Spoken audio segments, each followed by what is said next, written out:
Hello நேயர்களே, நம்ம program daily night 11 to 12 1 hour plus சத்தியம் டிவில டெலிகாஸ்ட் ஆகுது. உங்களை உற்சாகப்படுத்துற சாட்சிகள், ஊக்கப்படுத்துற மிஷனரி வாழ்க்கை, டெய்லியும் குட்டி குட்டி ஷார்ட் மெசேஜஸ், ஏசுவின் செல்லங்கள் அப்படின்ற சில்ட்ரன்ஸ்க்கான ஸ்பெஷல் ப்ரோக்ராம் டெய்லியும் 11 to 12 சத்தியம் டிவில டெலிகாஸ்ட் ஆகுது. கிறிஸ்துவுக்குள் பிரியமான சகோதர சகோதரிகளே, நமது கரூரில் ஜெபம் மற்றும் சுவிசேஷ முகாம் நாள் மார்ச் 13-14 புதன் மற்றும் வியாழக்கிழமைகளில் நேரம் காலை 10 மணி முதல்.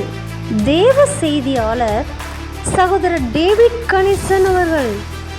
இடம் பாக்கியராஜ் திருமண மண்டபம், A1 தியேட்டர் பின்புறம், வெங்கவேடு, கரூர். வாருங்கள், பங்கு பெறுங்கள், கர்த்தருக்காக செயல்படுங்கள். மேலும் தொடர்பு கொள்ள வேண்டிய எண் 9698683659 9787768683. தேவனுக்காய் ஏதாவது ஒரு ஊழியம் செய்ய வேண்டும் என்று விரும்புகிற உங்களுக்கு ஓர் நற்செய்தி.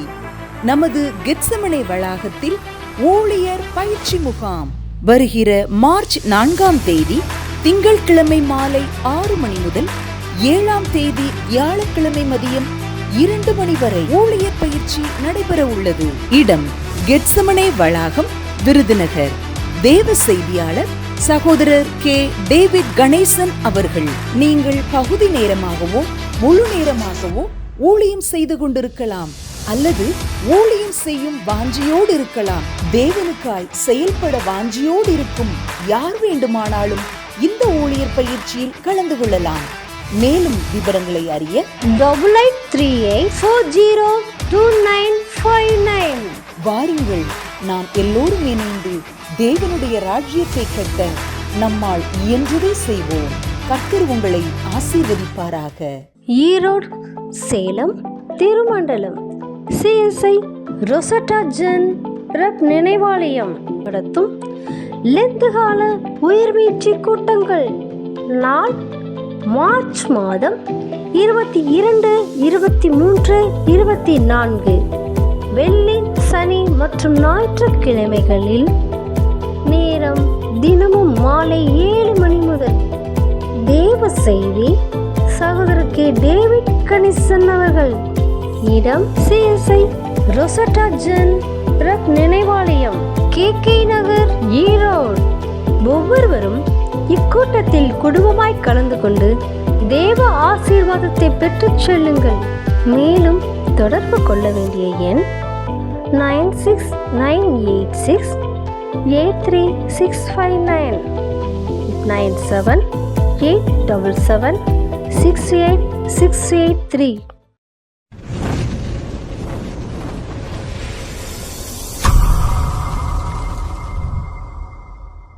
கிராம மிஷனரி இயக்கம் வழங்கும் கிராமிய நேரம் என்ற இந்த நிகழ்ச்சிக்கு உங்களை அன்புடன் வரவேற்கிறோம்.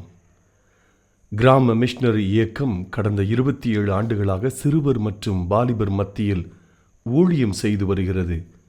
800க்கும் மேற்பட்ட மிஷனரிகளோடு தமிழ்நாட்டில் உள்ள 38 மாவட்டங்கள் உட்பட ஆந்திரா, ஒடிசா, கர்நாடகா, சத்தீஸ்கர், ஜார்க்கண்ட் மற்றும் மத்திய பிரதேசம் ஆகிய மாநிலங்களிலும் நற்செய்தி பணியை செய்து வருகிறது.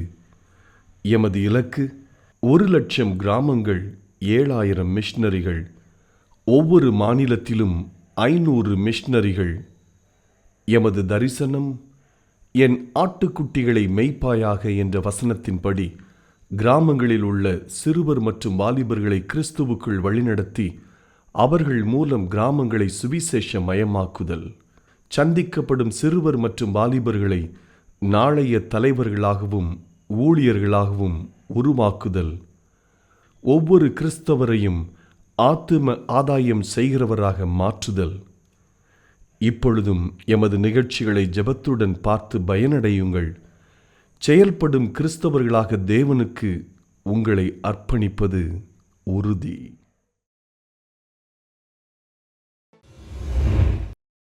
உங்ககிட்ட ஒரு நிமிஷம் பேசலாமா? ரொம்ப சோர்வோட களைப்போட பாஸ்டரை பார்க்க வந்தான் ஜான். பாஸ்டரை பார்த்து ஜான் சொன்னான், என்ன பாஸ்டர் வாழ்க்கை இது, எப்போ பார்த்தாலும் ஒரே போராட்டம் சோதனையுமா இருக்குது, என் வாழ்க்கை ஃபுல்லாக எப்போவுமே அப்படி சந்தோஷமாகவே இருந்துட்டா எவ்வளோ சூப்பராக இருக்கும் பாஸ்டர் அப்படின்னு சொல்லி ஜான் அந்த பாஸ்டரை பார்த்து சொன்னாராம். உடனே அந்த பாஸ்டர் சொன்னாராம், உட்காரு ஜான், நம்ம ரிலாக்ஸாக ஒரு காஃபி சாப்பிட்டுட்டே பேசலாம் அப்படின்னு சொல்லி அந்த பாஸ்டர் சொன்னாராம். உடனே அந்த பாஸ்டர் கிச்சனுக்குள்ளே போயிட்டு ஒரு ட்ரேல 3 கப்பை எடுத்துட்டு வந்து ஜான் கிட்ட நீட்டினாராம். உடனே அதை பார்த்து ஜான் கேட்டான், என்ன பாஸ்டர் இது, ஒரு கப்பில் ஜீனி, ஒரு கப்பில் காஃபி பவுடர், இன்னொரு கப்பில் பால்னு இப்படி தனித்தனியாக கொண்டு வந்திருக்கீங்க, எல்லாத்தையும் கலந்தாதானே நான் காஃபி குடிக்க முடியும் அப்படின்னு சொல்லி ஜான் அந்த பாஸ்டரை பார்த்து சொன்னாராம். உடனே ஜான் கிட்ட அந்த பாஸ்டர் சொன்னாராம், இதே போல தான் ஜான், நம்மளுடைய வாழ்க்கையிலே சரி, சோர்வுகள், சந்தோஷங்கள், பிரச்சனைகள்னு எல்லாம் கலந்தது தான் வாழ்க்கை. உன்னோட வாழ்க்கையில எப்போல்லாம் உனக்கு போராட்டங்கள் வருதோ அப்பெல்லாம் நீ முழங்கால் படிட்டு ஏசப்பாவை நோக்கி, ஏசப்பா இந்த போராட்டங்கள்ல இருந்து வெளிவரதுக்கு எனக்கு பலனை தாங்கன்னு அவரை நோக்கி கேளு. உன்னோட வாழ்க்கையில எப்போல்லாம் சந்தோஷங்கள் வருதோ அப்பெல்லாம் நீ முழங்கால் படிட்டு ஏசப்பாவை நோக்கி நன்றி சொல்லு அப்படின்னு சொல்லி அந்த பாஸ்டர் சொன்னாராம். என்னங்க, இதை கேட்டுக்கொண்டு இருக்க நீங்களும் இனிமேல் உங்க வாழ்க்கையில பிரச்சனையா இருந்தானே, சந்தோஷமா இருந்தானே, எல்லாத்தையும் ஃபேஸ் பண்ண நீங்க ரெடி தானே? ஹலோ நேயர்களே, உங்ககிட்ட ஒரு நிமிஷம் பேசலாமா? உலகத்தையே திரும்பி பார்க்க வச்சவங்க தான் மதர் தெரசா. இவங்க ஒரு நாள் ஒரு வீட்டுக்கு போனாங்களாம். அங்கே 8 குழந்தைகள் பசியோடு இருந்தாங்களாம். அவங்க 4 நாளாக சாப்பிடலன்னு சொன்னாங்களாம். உடனே மதர் தெரசா தன்னிடம் இருந்த அரிசி, பருப்பு, சில பலசர ஜாமான்களை எல்லாம் அவங்ககிட்ட கொடுத்தாங்களாம்.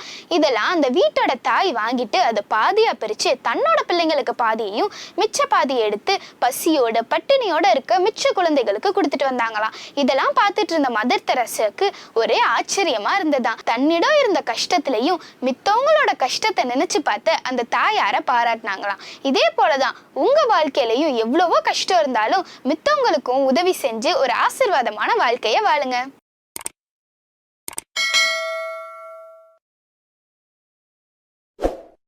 எத்தனையோ செய்திகளை நீங்க கேட்டிருப்பீங்க, எத்தனையோ செய்திகளை நீங்க கொடுத்திருப்பீங்க.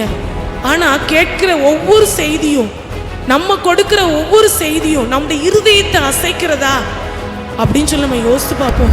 ஆண்டவர் எழுப்புதலை கட்டளையிட போகிறார். அந்த எழுப்புதலை நம்முடைய கண்கள் காண வேண்டும் என்று சொல்லி வாஞ்சியோடு துடிப்போடு, ஆண்டவரை என்னுடைய சொந்த கண்களினால அந்த எழுப்புதலை காணணும், என்னுடைய திருச்சபையில் அந்த எழுப்புதலை காண செய்ய மாட்டீரோ, நான் வழிநடத்துகிற சிறுவர்கள் மத்தியில, வாலிபர்கள் மத்தியில அந்த எழுப்புதலின் அக்கினி பற்றி பிடிக்காதோ என்று சொல்லி துடித்து கொண்டிருக்கிற நீங்களும் இந்த இடத்துல அமர்ந்திருக்கிறீங்க. அன்று வாலிபன் ஜெபித்தான், ஆண்டவரை மறுபடியும் செய்யும், do it again Lord, do it again.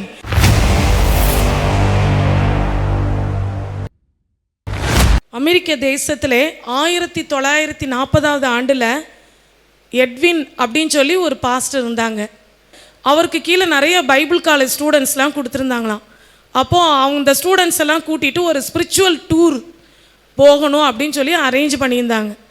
ஒரு 30 ஸ்டூடெண்ட்ஸை கூட்டிகிட்டு ஒரு இடத்துக்கு ஆவிக்குரிய சுற்றுலா அப்படின்னு சொல்லி கிளம்பி போகிறாங்க. கிளம்பி போய் ஒரு இடத்த பார்க்க போகிறாங்க. அந்த இடத்த போய் பார்த்துட்டு அங்கே இருக்கிற ஒவ்வொரு அறைகளையாக பார்க்குறாங்க. ஒவ்வொரு அறைகளையாக பார்க்கும் பொழுது அங்கே நடக்கிற காரியங்கள், இது அவர் பயன்படுத்தின லைப்ரரி அப்படின்னு சொல்லி ஒரு லைப்ரரியை காமிக்கிறாங்க. அங்கே நிறைய ஆவிக்குரிய புஸ்தகங்கள்லாம் இருக்குது. இது இவருடைய பெட்ரூம் அப்படின்னு சொல்லி ஒரு அறையை காமிக்கிறாங்க. அந்த இடத்துல போய் பார்க்கும்போது அவருடைய பெட்டுக்கு அருகாமையில் 2 முழங்கால் தடம் பதிக்கப்பட்டிருந்ததை பார்த்தாங்க. அதை பார்த்த உடனே அந்த போதகர் அந்த பைபிள் காலேஜ் ஸ்டூடெண்ட்ஸ்டெல்லாம் சொன்னார், இது ஒரு ஆவிக்குரிய மனிதன், இந்த இடத்துல அவர் தங்கி இருந்தார், இப்போ இந்த இடத்த நம்ம சுற்றுலா இடமா நம்ம பார்க்க வந்திருக்கிறோம் அப்படின்னு சொல்லி சொன்னாங்க. அப்போது எல்லாத்தையும் பார்த்துட்டு எல்லா மாணவர்களும் ஜாலியாக என்ஜாய் பண்ணிவிட்டு பஸ்ஸில் ஏறிட்டாங்க. பஸ்ஸில் ஏறிட்டு எத்தனை பேர் வந்தாங்க அப்படின்னு சொல்லி கவுண்ட் பண்ணி பார்க்கும்போதுல ஒரு நபரை மட்டும் காணும். அப்போ அந்த ஒரு நபர் காணுனதும் அந்த எட்வின் பாஸ்டர் மறுபடியும் இறங்கி அந்த அறையை ஃபுல்லாக, அந்த இடம் ஃபுல்லாக பார்க்குறாரு. அந்த கூட்டிகிட்டு வந்த அந்த இடத்த ஃபுல்லாக மறுபடியும் யார் மிஸ் பண்ணிட்டோம், அவங்கள மறுபடியும் நம்ம பஸ்ஸில் ஏற்றணுமே அப்படின்னு சொல்லி பார்க்குறாரு. அப்போது அவர் பாதம் படிந்திருந்த, அந்த முழங்கால் படம் படிந்திருந்த அந்த இடத்துல அந்த பைபிள் காலேஜில் படிக்கும்படி வந்திருந்த ஒரு ஸ்டூடெண்ட் முழங்கால் படியிட்டு ஜெபிக்கிறாராம். அவர் ஜெபிக்கும் பொழுது அவர் சொன்ன வார்த்தை என்ன அப்படின்னு சொல்லி நான் சொல்கிறேன். Two it again Lord, do it again Lord, and would you two it again with me அப்படின்னு சொல்லி கேட்குறாங்க. மறுபடியும் செய்ய மாட்டீரோ, மறுபடியும் செய்ய மாட்டீரோ, என்னை கொண்டு மறுபடியும் செய்ய மாட்டீரோ அப்படின்னு சொல்லி கேட்குறாரு. அதுதான் ஜான் வெஸ்லி அவங்க வாழ்ந்த வீடு. அவர் வாழ்ந்த அந்த வீட்டில் ஒரு செட் ஆஃப் பைபிள் காலேஜ் ஸ்டூடெண்ட்ஸை கூட்டிகிட்டு வந்து பார்வையிடும்படி ஒரு போதகர் வந்திருக்கிறார். அவர் உலகத்தில் ஒரு பெரிய எழுப்புதலை கொண்டு வந்த தேவ மனிதன். அவர் தங்கியிருந்த அந்த பெட்ரூமில், அவர் படுக்கைக்கு அறையில் அவர் ஒவ்வொரு நாளும் 4 மணி நேரம் முழங்கால் படியிட்டு ஜெபிப்பாராம். முழங்கால் படியிட்டு ஜெபிக்கும் பொழுது அவருடைய முழங்கால்கள் காய்ந்து போய் அவருடைய தோள்கள் அந்த தரையில் பதிந்து ஒரு குழியே என்ன செஞ்சிருச்சு, உண்டாயிருச்சு. அப்போ அந்த இடத்துல ஒரு தேவ மனிதர், அந்த சுற்றுலா இடத்தை பார்வையிட வந்த மனிதர் அழுது ஜெபிக்கிறாராம். அன்று ஒரு நாள் ஜான் வெஸ்லியை கொண்டு தேசத்தில் எழுப்புதலை கட்டளையிட முடியுமானால் இன்று என்னையும் கொண்டு செய்யும் அப்படின்னு சொல்லி ஜெபிச்சிருக்கிறாரு. இந்த இடத்துல அமர்ந்திருக்கிற நம்ம ஒவ்வொருவரும் எழுப்புதலின் காலத்தில் நம்ம வந்திருக்கிறோம். ஆண்டவர் எழுப்புதலை கட்டளையிட போகிறார். அந்த எழுப்புதலை நம்முடைய கண்கள் காண வேண்டும் என்று சொல்லி வாஞ்சியோடு துடிப்போடு, ஆண்டவரை என்னுடைய சொந்த கண்களினால் அந்த எழுப்புதலை காணணும், என்னுடைய திருச்சபையில் அந்த எழுப்புதலை காண செய்ய மாட்டீரோ, நான் வழிநடத்துகிற சிறுவர்கள் மத்தியில் வாலிபர்கள் மத்தியில் அந்த எழுப்புதலின் அக்கினி பற்றி பிடிக்காதோ என்று சொல்லி துடித்து கொண்டிருக்கிற நீங்களும் இந்த இடத்துல அமர்ந்திருக்கிறீங்க. அன்று வாலிபன் ஜெபித்தான், ஆண்டவரை மறுபடியும் செய்யும். என்றோ ஒரு நாள் நடந்த எழுப்புதல் இன்றைக்கு அல்ல, இன்றைக்கு என்ன கொண்டு செய்யும், என்னை கொண்டு செய்யும் அப்படின்னு சொல்லி ஜெபித்தாரு. அதுதான் யார் அப்படின்னு சொன்னால், உலக நாடுகளையே திரும்பி பார்க்க வைத்த பில்லி கிரஹாம் என்ற தேவ மனிதர். இன்னைக்கு ஆண்டவர் நம்முடைய வாழ்க்கையிலையும் அப்படிப்பட்ட தேவ மனிதர்களாக நீங்களும் நானும் மாற வேண்டும் என்று சொல்லி தேவன் எதிர்பார்க்கிறார். ஆண்டோடைய கரத்தில் நம்ம அர்ப்பணிப்போம். எத்தனையோ செய்திகளை நீங்கள் கேட்டிருப்பீங்க, எத்தனையோ செய்திகளை நீங்கள் கொடுத்துருப்பீங்க. ஆனால் கேட்குற ஒவ்வொரு செய்தியும், நம்ம கொடுக்குற ஒவ்வொரு செய்தியும் நம்முடைய இருதயத்தை அசைக்கிறதா அப்படின்னு சொல்லி நம்ம யோசித்து பார்ப்போம். ஒருவேளை நம்முடைய இருதயத்தை அசைச்சு அந்த செய்தி மற்றவங்க முன்னாடி நம்ம பேசப்படும் பொழுது அது அநேகருடைய இருதயங்களை நிச்சயமாகவே உடைக்கும். எந்த ஒரு செய்தியும் தேவ சமூகத்தில் இருந்து நம்ம ஆயத்தப்படுத்தும் பொழுது முதலாவது ஆண்டவரை என்ன மாற்றும் அப்படிங்கிறது நம்முடைய இருதயத்தின்ல அந்த ஆழத்தில் வருகிற அந்த விண்ணப்பமாக மாறணும். இந்த தேவ மனிதர் அப்படியாக ஜெபித்தார். Do it again Lord, do it again. என்ன கொண்டு செய்யும் அப்படின்னு சொல்லி சொன்னார். மற்றவங்க வாழ்க்கையில் மாற்றத்தை உண்டு பண்ணணும்னு சொல்லி நம்ம விரும்புகிறோம், எதிர்பார்க்கிறோம், எல்லாம் சரிதான். ஆனால் அந்த மாற்றம் என்னிலே துவங்கட்டும், என்னிலே எழுப்புதலின் அக்கினி பற்றி பிடிக்கட்டும் அப்படிங்கிற ஒரு காரியம் நமக்குள்ளே தொடங்கும் பொழுது நிச்சயமாகவே அது நம்ம இருக்கிற கிராமம், நம்ம இருக்கிற பட்டணம், நம்ம இருக்கிற தேசத்தை பற்றி பிடிக்கும் அப்படிங்கிறதுல சந்தேகமே இல்லை.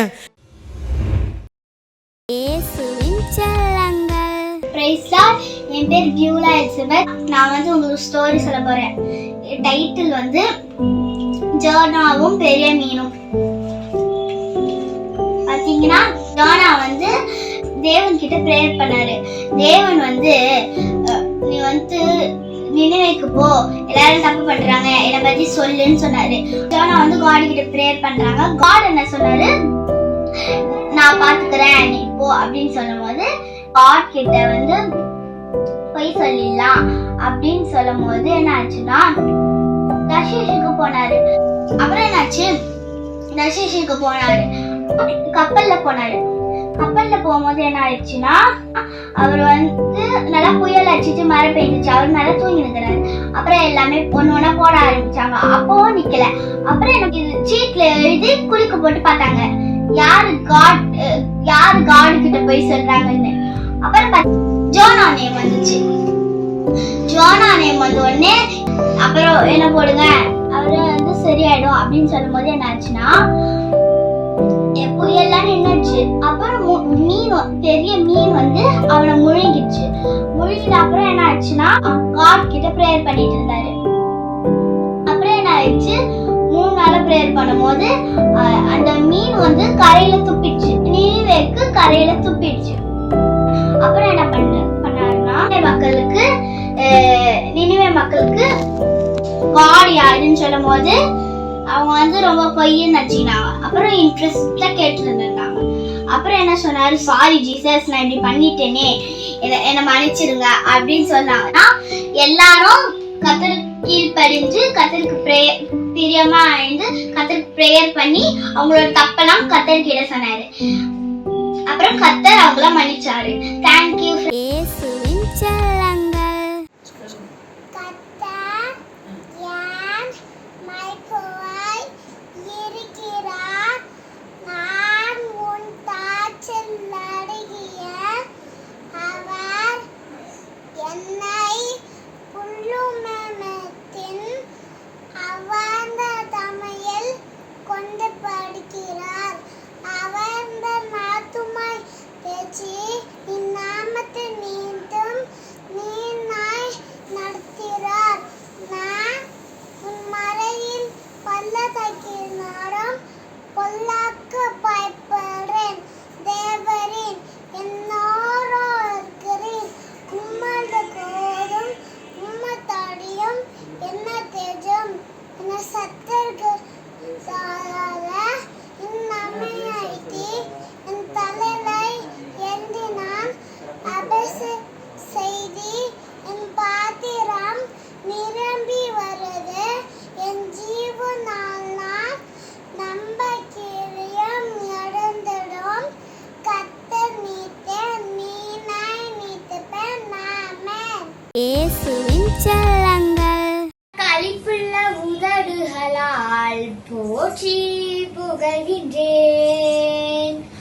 ஆனந்த களிப்புள்ள உதடுகளால் போற்றி புகழ்கின்றேன். அறுசுவை உணவு உண்பது போல் திருப்தி அடைகின்றேன். அறுசுவை உணவு உண்பது போல் திருப்தி அடைகின்றேன். தினமும் துதிக்கின்றேன். ஆனந்த களிப்புள்ள உதடுகளால் போற்றி புகழ்கின்றேன். மேலானது உன் பேரன்பு உயிரினு மேலானது. மேலானது உன் பேரன்பு உயிரினு மேலானது. உதடுகள் துடிக்கட்டும் உயிருள்ள நாளெல்லாம். உதடுகள் துதிக்கட்டும் உயிருள்ள நாளெல்லாம்.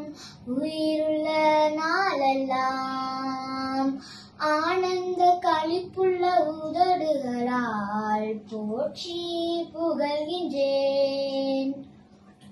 இயேசுவின் செல்லங்கள். சங்கீதம் 126. சீயோனின் சிறையிருப்பை கர்த்தர் திருப்பும் போது சொப்பனம் காண்கிறவர்கள் போல் இருந்தோம். அப்பொழுது நம்முடைய வாய் நகைப்பினாலும் நம்முடைய நாவு ஆனந்த சத்தத்தினாலும் நிறைந்திருந்தது.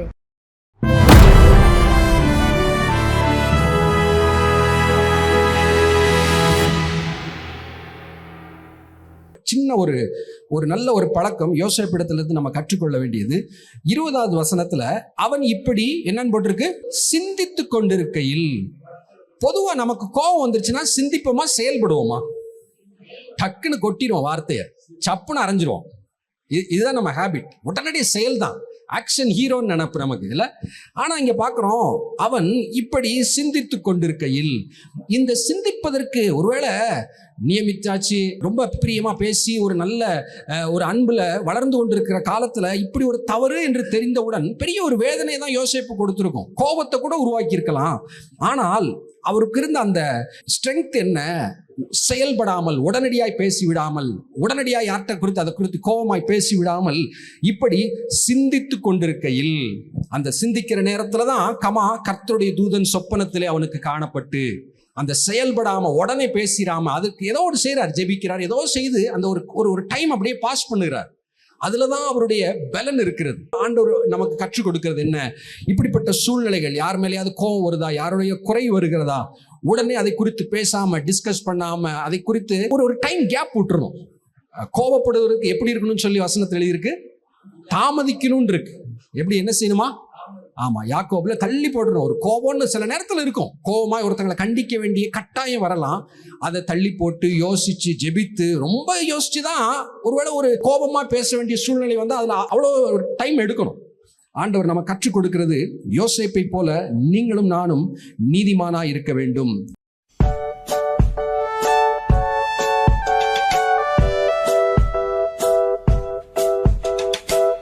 ஹாய் குட்டீஸ், எல்லாரும் நல்லா இருக்கீங்களா? இன்னைக்கு அக்கா உங்களுக்கு ஒரு பாட்டு சொல்லித்தர வந்திருக்கேன். பாட்டுன்னா உங்களுக்கு ரொம்ப பிடிக்கும் தானே? பாட்டு கற்றுக்கலாமா? சரி, பாட்டு கற்றுக்கிறதுக்கு முன்னாடி உங்கள்கிட்ட ஒரு 2 கேள்வி கேட்க போகிறேன். கிரிக்கெட்னு சொன்னோன்னே உங்களுக்கு யார் ஃபஸ்ட்டு ஞாபகம் வரும்? ஒரு தம்பி சொல்கிறான் சச்சின் ஞாபகம் வரும்னு சொல்லிட்டான். Very good. இன்னொரு கேள்வி, இந்த உலகத்திலேயே ரொம்ப பெரிய பணக்காரர் யார் கேட்டால் யாரை சொல்லுவீங்க? Very good, Bill Gates. கரெக்ட் தானா? பில்கேட்ஸ்ன்னு சொல்லுவீங்க, அப்படி தானே? இப்போ அவங்கள பற்றி தான் நம்ம பாட்டு படிக்க போகிறோம், சரியா? சச்சினுக்கு ஃப்ரெண்டு யாரு? நீயும் நானுமா சொல்லு. அந்த பில்கேட்ஸுக்கு ஃப்ரெண்டு யாரு? நீயும் நானுமா சொல்லு. சின்னவனுக்கு சின்ன ஃப்ரெண்டு, பெரியவருக்கு பெரிய ஃப்ரெண்டு. சின்னவனுக்கு சின்ன ஃப்ரெண்டு, பெரியவருக்கு பெரிய ஃப்ரெண்டு. ஏசு ராஜாவுக்கு ஃப்ரெண்டு யாரு? நீயும் நானும் தான் சொல்லு. ஏசு ராஜாவுக்கு ஃப்ரெண்டு யாரு? நீயும் நானும் தான் சொல்லு. சின்னவருக்கு பெரிய ஃப்ரெண்டு, நம்மை பெரியவராக மாற்றும் ஃப்ரெண்டு. சின்னவனுக்கு பெரிய ஃப்ரெண்டு, நம்மை பெரியவனாக மாற்றும் ஃப்ரெண்டு. பாட்டு ஆக்ஷன் கற்றுக்கலாமா? சச்சினுக்கு ஃப்ரெண்டு யாரு? நீயும் நானும்மா சொல்லு. அந்த பில்கேட்ஸுக்கு ஃப்ரெண்டு யாரு? நீயும் நானும்மா சொல்லு. சின்னவனுக்கு சின்ன ஃப்ரெண்டு, பெரியவருக்கு பெரிய ஃப்ரெண்டு. சின்னவனுக்கு சின்ன ஃப்ரெண்டு, பெரியவருக்கு பெரிய ஃப்ரெண்டு. ஏசு ராஜாவுக்கு ஃப்ரெண்டு யாரு? நீயும் நானும் தான் சொல்லு.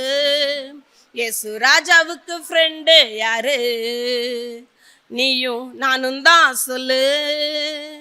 சின்னவனுக்கு பெரிய ஃப்ரெண்டு, நம்மை பெரியவனாக மாற்றும் ஃப்ரெண்டு. சின்னவனுக்கு பெரிய ஃப்ரெண்டு, நம்மை பெரியவராக மாற்றும் ஃப்ரெண்டு. ஏசப்பா பிடிச்சுக்கோங்க, நீங்களும் பெரியவங்களா வாங்க. தேங்க்யூ. தோல்வி அணிந்து விட்டோம் என்று துவண்டு அழுது கொண்டே இருந்தால் என்ன பிரயோஜனம்? அந்த தோல்வியிலிருந்து மாறுவதற்கு நாம் ஏதாயிலும் செய்ய வேண்டும், செய்ய தொடங்க வேண்டும். ஒருவேளை வெற்றி நமதாக்கி கொள்வதற்கு ஒரு சிறிய தொடக்கம், அந்த வெற்றி அடைவதற்கு நான் என்ன செய்யணும்னு சொல்லி யோசித்து அதை செய்ய தொடங்க வேண்டும். பிசாசுடைய பெரிய தந்திரம் என்ன தெரியுமா? நீ இதை செய்யவே வேண்டாம் அப்படி சொல்ல மாட்டான். நீ செய், ஆனால் கொஞ்சம் பிந்தி செய்ய, கொஞ்சம் டயர்டாக இருக்கே, கொஞ்சம் தூக்கமாக இருக்குல்ல, தூங்கிட்டு செய்ய வேண்டியதானே. இப்படி நம்மளை ஏமாற்றுகிறவனாக இருக்கான் நயவஞ்சகவன். அவன் பொய்யன். நம்ம ஏமாற்றி எத்தனை வாழ்நாட்கள் நம் கழிந்து விட்டது. என்ன கேட்டாங்க, விசுவாசமே எப்போ வரும்? முதல்ல பைபிள் வாசிக்க தொடங்குங்க. பைபிள் வாசிக்க தொடங்கினவன் அவன் ஜெபிக்க தொடங்கிடுவான். ஜெபிக்க தொடங்கினவன் ஊழியம் செய்ய தொடங்கிடுவான். ஊழியம் செய்ய தொடங்கிட்டா ஆண்டவரும் உங்களை பயன்படுத்த ஆரம்பிச்சிடும். உங்கள் மூலியமா அற்புத அடையாளங்களை செய்ய தொடங்கிடுவாருங்க. இயேசு கிறிஸ்துவின் இனிய நாமத்தினாலே இந்த நிகழ்ச்சியை கேட்கிற உங்கள் ஒவ்வொருவருக்கும் என்னுடைய அன்பின் வாழ்த்துக்கள். இன்றைக்கும் உங்களோடு கூட பேசும்படி ஆண்டவருடைய சமூகத்திலே நான் ஜெபித்த போது ஆண்டவர் நீ தொடங்க வேண்டும் என்ற ஒரு வார்த்தையை என்னோடு கூட பேசினார். நம்முடைய வாழ்க்கையில் எல்லாம் செய்வதற்கு ஆசைதான். ஆனால் நம்முடைய மனதில் நாளைக்கு இருந்து செய்வோம், நாளை மறுநாள் செய்வோம், அடுத்த மாதம் இருந்து செய்வோம், இல்லை புது வருஷத்துலேருந்து செய்வோம், புது மாதத்துலேருந்து செய்வோம், தள்ளி கொண்டே போகிறோம். ஆனால் ஆண்டவர் விரும்புகிறது என்ன தெரியுமா? இன்றைக்கு நான் தொடங்க வேண்டும் என்று ஆண்டவர் விரும்புகிறார். நம்ம எதை தொடங்குவதற்கு நம்மளால் முடியுமோ அதை தொடங்க வேண்டும். வேதத்திலே ஒரு வார்த்தை இருக்கிறது, அற்பமான ஆரம்பம். சின்ன ஆரம்பமாக இருக்கலாம், அதை நீங்கள் செய்ய தொடங்க வேண்டும். பாருங்கள், இப்பொழுதும் நம்முடைய ஒரு பரீட்சையில் நாம் தோல்வி அடைகிறோம். தோல்வி அடைந்து விட்டோம் என்று துவண்டு அழுது கொண்டே இருந்தால் என்ன பிரயோஜனம்? அந்த தோல்வியிலிருந்து மாறுவதற்கு நாம் ஏதாயிலும் செய்ய வேண்டும், செய்ய தொடங்க வேண்டும். ஒருவேளை வெற்றி நமதாக்கி கொள்வதற்கு ஒரு சிறிய தொடக்கம், அந்த வெற்றி அடைவதற்கு நான் என்ன செய்யணும்னு சொல்லி யோசித்து அதை செய்ய தொடங்க வேண்டும். அதில் தான் அந்த தொடக்கத்திலே ஆண்டவரோடு கூட உதவி செய்வதற்கு நமக்கு ஆண்டவர் ஆயத்தத்தோடு இருக்கிறார். நாம் ஜெபித்து தொடங்க ஆரம்பித்து விட வேண்டும். பாருங்கள், இந்த செய்தி கேட்டு நீங்கள் இன்றைக்கி நல்ல பைபிள் வாசிக்க தொடங்கணும்னு சொல்லி விரும்பியிருப்பீங்க. ஆனால் வாசித்தீங்களா? இல்லவே இல்லை. ஜெபிக்க தொடங்கணும்னு சொல்லி எல்லாரும் யோசிப்போம். ஆனால் இன்றைக்கு வேணால் அப்புறமேட்டு ஜெபிப்போம். ஒருவேளை காலை எழுந்திரிச்ச உடனே ஜெபிக்கணும்னு சொல்லி உங்களுடைய மனதில் ஆசை இருக்கும். நம்ம இதை பல்லு விளக்கிட்டு ஜெபம் பண்ணுவோம், இல்லை குளிச்சுட்டு ஜெபம் பண்ணுவோம், இல்லை சாப்பிட்ட உடனே ஜெபம் பண்ணிடுவோம். பாருங்கள், போஸ்ட்போன் பண்ணிக்கிட்டே இருப்போம். பிசாசுடைய பெரிய தந்திரம் என்ன தெரியுமா? நீ இதை செய்யவே வேண்டாம் அப்படி சொல்ல மாட்டான். நீ செய், ஆனால் கொஞ்சம் பிந்தி செய்ய, கொஞ்சம் டயர்டாக இருக்கியே, கொஞ்சம் தூக்கமாக இருக்குல்ல, தூங்கிட்டு செய்ய வேண்டியதானே. இப்படி நம்மளை ஏமாற்றுகிறவனாக இருக்கான், நயவஞ்சகவன், அவன் பொய்யன். நம்ம ஏமாற்றி எத்தனை வாழ்நாட்கள் நம் கழிந்து விட்டது. பாருங்கள், நம்முடைய வாழ்க்கையிலே நாம் நினைத்ததை சாதிக்க முடியவில்லை, நாம் நினைத்த வெற்றியை அடைய முடியவில்லை. காரணம் என்ன தெரியுமா? உன்னுடைய வாழ்க்கையிலே ஒரு தொடக்க வேண்டும், அது இன்றைக்கே செய்ய தொடங்க வேண்டும். பாருங்கள், அதிக மார்க் எடுக்க வேண்டும், ஃபர்ஸ்ட் ரேங்க் எடுக்கணும்னு சொல்லி விரும்புகிற வாலிப தம்பி தங்கச்சிகள் எல்லாருக்கும் நான் சொல்லுகிற ஆலோசனை, நீ மனசில் இருக்கிற ஆசையெல்லாம் நல்லது தான், ஆனால் அந்த ஆசையை அடைவதற்கு நீ இன்றைக்கி என்ன செய்யணும்? நான் சொல்லுவேன், குறிப்பிட்ட டைம் ஒதுக்குங்க. இப்போ சாயங்காலத்தில் 6 மணிலேருந்து 8 மணி வரைக்கும் நான் படிக்கணும்னு சொல்லி ஒரு பொருதனம் பண்ணுங்க, ஒரு இலக்கு வைங்க.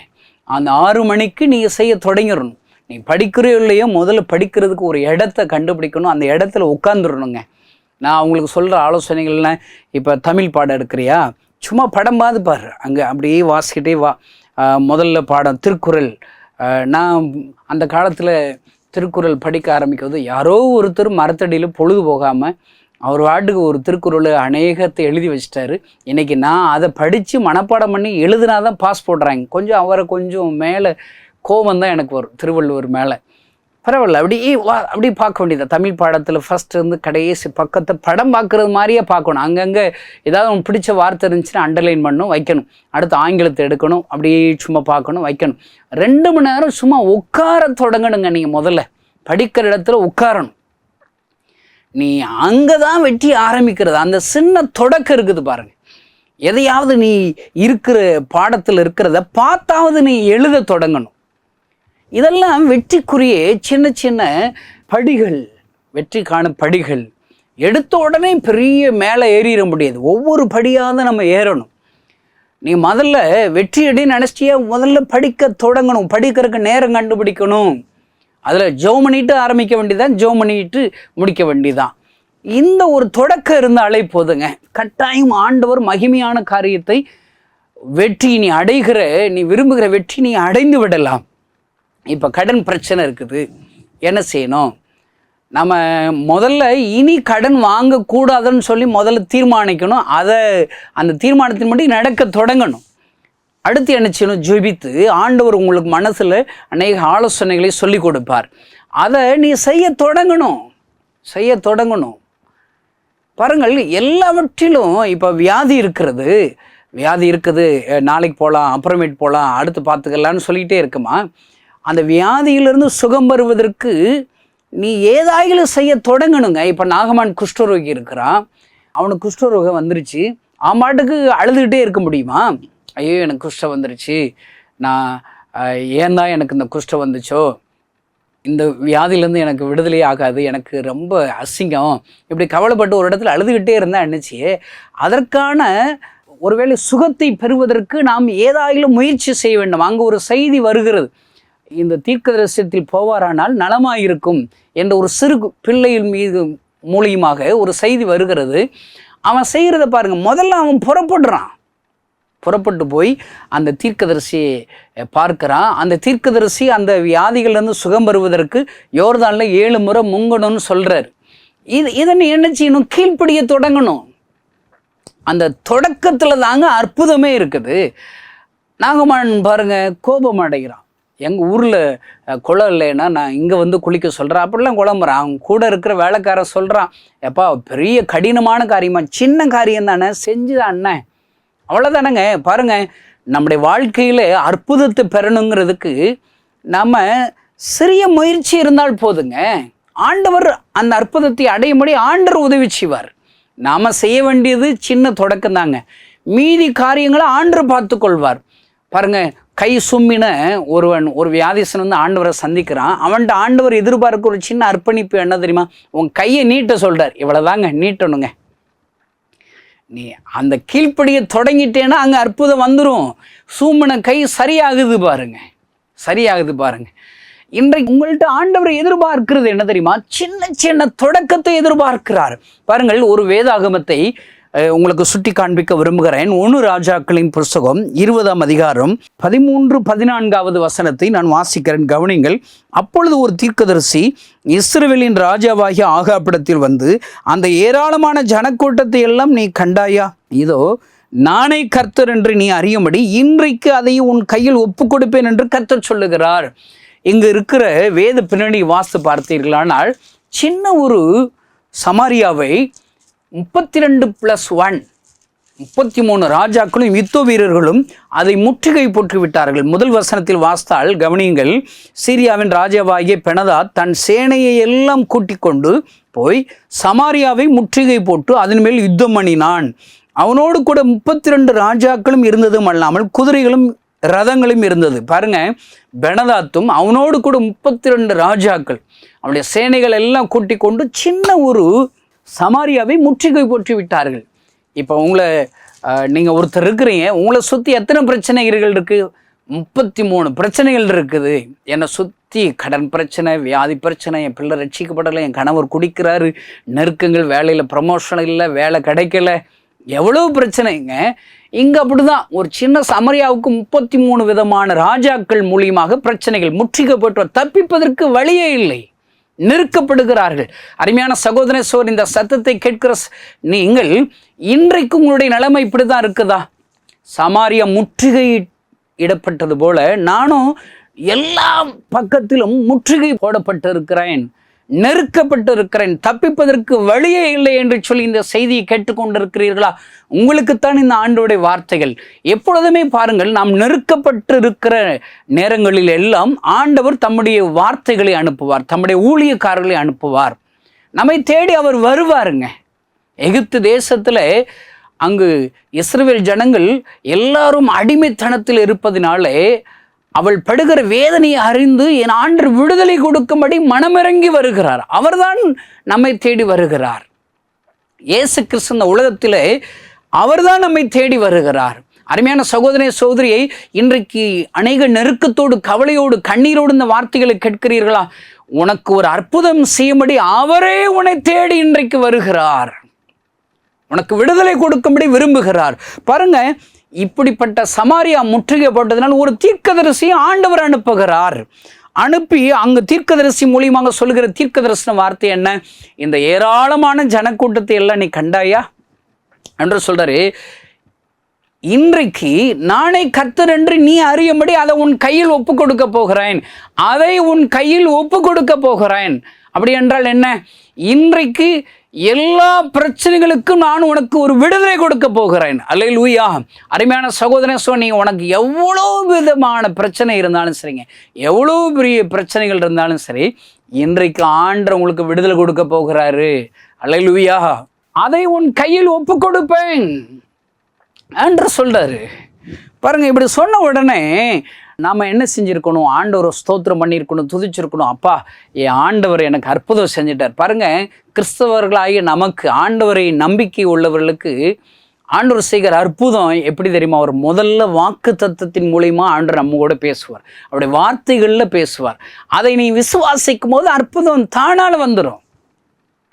மணி யோசை வரும் முன்னே யானை வரும் பின்னையா. இன்னைக்கு ஆண்டவர் பாருங்க, அற்புதம் நடக்கல, ஆனால் வாக்கு தத்தம் வந்துருச்சுங்க. இந்த செய்தி கேட்குற நீங்க யாரா இருந்தாலும் சரிங்க, ஆண்டவரிடத்துல ஜெபம் பண்ணி ஒரு பதிலை நீங்க வாங்கிட்டா போதுங்க.